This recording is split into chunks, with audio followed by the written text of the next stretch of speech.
future house adalah dimana kita tidak perlu sesuatu yang harus di satu tempat seperti itu. Mungkin sesuatu yang berpindah.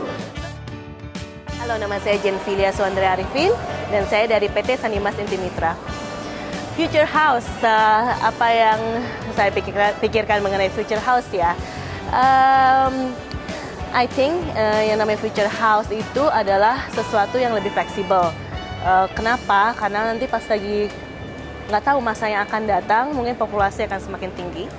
Lalu tambah lagi orang itu sebenarnya pada umumnya mereka suka banget berpindah seperti itu. Jadi pas lagi kemarin pandemik pun itu mereka tuh ada satu hal, nggak tahu sih untuk beberapa orang mungkin enggak, tapi buat saya sih pribadi nggak bisa traveling itu suatu hal yang lumayan berasa banget gitu. 2 tahun di rumah nggak bisa traveling itu lumayan suffocated seperti itu.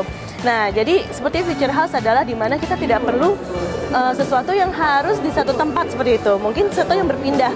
Soalnya kenapa yang namanya home, namanya house tuh yang penting ada keluarga, yang penting ada orang-orang yang kita nyaman bersama. Nah, dimanapun itu adalah home buat kita gitu.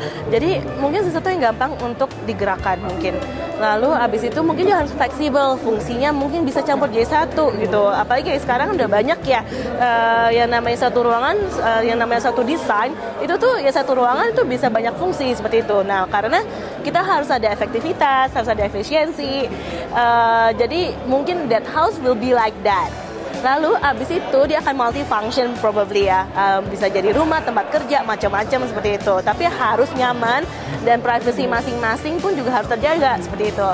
Lalu yang pasti, yang paling keren kalau misalkan our future house can produce our own electricity, our own energy.